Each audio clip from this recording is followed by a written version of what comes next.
Oh, look, Archie, ain't that beautiful? John Stapleton spent nearly a decade becoming the soul of one of television's most explosive sitcoms. Yet when she finally walked away, she did so without drama, without anger, and without explanation.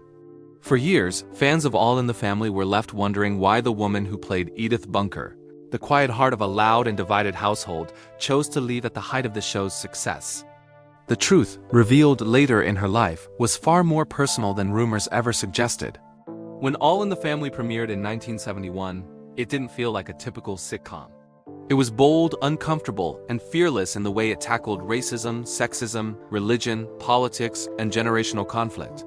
Archie Bunker dominated the room with his stubborn opinions, but it was Edith who grounded the chaos. John Stapleton transformed what could have been a simple comic stereotype into a deeply human character. Edith was gentle, emotionally intelligent, and morally steady.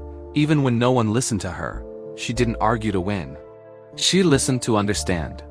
That quiet strength is what made audiences fall in love with her. Stapleton was not new to demanding roles when she accepted Edith Bunker. She was already a respected theater actress with Broadway credits and years of experience shaping complex women. That background mattered. She carefully built Edith's voice, her pauses, and her mannerisms, ensuring she was never just a punchline. Over time, Edith evolved. She stood up to Archie when it mattered, confronted painful memories, and showed compassion in situations where others saw only boundaries. Through illness, menopause, fear, and loss, Edith remained empathetic and hopeful, making her the emotional anchor of the series. Behind the scenes, however, the intensity of the role began to weigh on Stapleton. As the show grew more successful, the line between Edith Bunker and Jan Stapleton slowly blurred. Stapleton loved the character, but she feared becoming trapped inside her. In interviews later on, she admitted that she worried if she kept playing Edith, she would never be able to leave her behind. It wasn't resentment, it wasn't conflict with her co-stars. It was self-preservation. Midway through the final season of All in the Family, Stapleton made her decision. She agreed to appear briefly in the follow-up series, Archie Bunker's Place, but only to help ease the transition. Then Edith was written out. Her death from a stroke happened off-screen, quietly, just as Stapleton herself preferred. The loss hit hard, not only for Archie, but for viewers who had grown up with her. Even creator Norman Lear believed the story should have ended there. Without Edith, something essential was gone. Still, Stapleton never stopped working.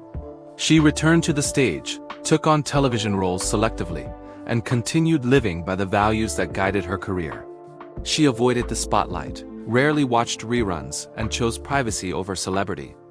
When asked years later to recreate Edith's famous voice, she declined with humor, reminding everyone that the character belonged to a specific time in her life.